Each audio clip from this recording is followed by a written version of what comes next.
ជារូបរាងក៏ទៅហើយទៅបំពង់កាត់ស្លឹកអញ្ចឹងហ្នឹងវាមូលស្លឹកស្រូវទៅវាកាត់ពីកង់ធ្លាក់មកក្រោមហើយទៅវានៅក្នុងបំពង់ស្លឹកស្រូវដែលវាមូលហ្នឹងបាទអញ្ចឹងអានេះទៅបំពង់កាត់ស្លឹកអញ្ចឹងទៅបំពង់កាត់ស្លឹកហ្នឹងបងប្រើប្រាស់ឆ្នាំងាយស្រួលបង្កើតតែបងទៅពេលដែលឃើញអាហ្នឹងណាបាទអញ្ចឹងបងប្រើប្រាស់តែអាលីបាមកហ្នឹងបងបង្កើតសម្រាប់បំពង់កាត់ស្លឹកណាបាទបន្តែបញ្ហាផងអានេះអាទី2នេះតែទី2នេះទៅវាបងអានេះបាទអរគុណបងអរគុណទេសដៃអសាទរបងមួយត្រូវបងបាទអញ្ចឹងអារូបភាពទី2នេះជាតកៅគូស្លឹករូបខាងក្រោមនេះបាទហើយទី3នៅពេលដែលឃើញស្ថានភាពស្រូវបងផ្សេងសស្កអត់ដាក់គ្រាប់ទេ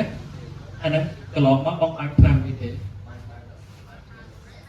បងពេលដែលឃើញចឹងហើយអត់បាញ់គឺបងបាញ់យ៉ាងម៉េចបាទល្អបង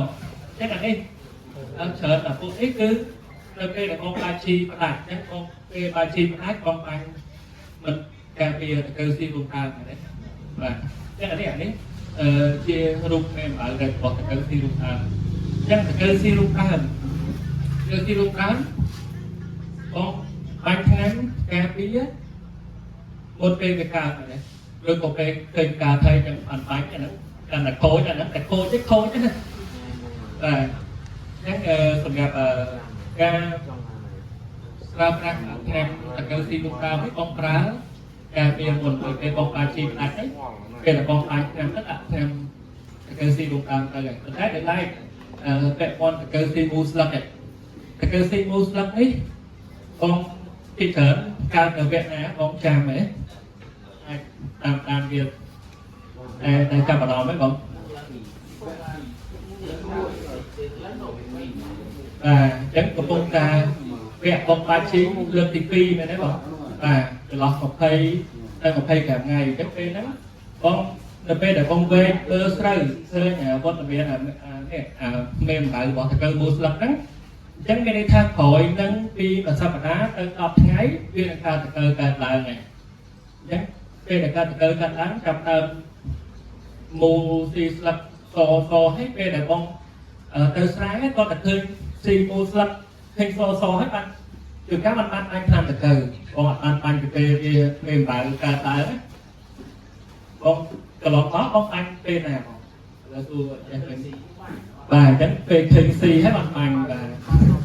ឥឡូវនេះទៀតខ្ញុំជំរាបផងថាតើយើងគ្រប់គ្រងវាយ៉ាងម៉េចដើម្បីឲ្យប្រសិទ្ធភាពខ្ពស់ខ្ញុំសូមឲ្យបងទៅមុខទៀតសិន NCPO ហ្នឹងគឺជាឆ្នាំដែលយើងមានភារកម្មចំនួនថ្មីដែលយើងអាចគ្រប់គ្រងទៅលើតកៅមូស្លឹកយើងបាញ់បាននៅពេលដែលមានវត្តមានរបស់មេអំបៅតកៅមូស្លឹកហ្នឹងពេលដែលបងវែងទឹកឃើញបងចាប់ដើមបាញ់ចូលតែម្ដងអញ្ចឹងទោះតែឆ្នាំហ្នឹងខ្ញុំចាត់ដោយរបៀបណាអញ្ចឹងដល់ពេលដែលបងបាញ់ចូលគឺឆ្នាំហ្នឹងគឺវាមានបច្ចេកវិទ្យាភ្លៀងអាសូលីតតែធ្វើឲ្យទឹកឆ្នាំហ្នឹងគឺជ្រាបជាប់ទៅលើស្លឹកបានយូររហូតដល់21ថ្ងៃអញ្ចឹងដល់ពេលដែលពេលអំបៅកងកាយ7ថ្ងៃ10ថ្ងៃក្រោយមកទៀតតកៅ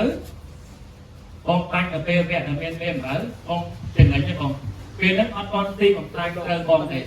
អញ្ចឹងវាពិសេសផងហ្នឹងហើយ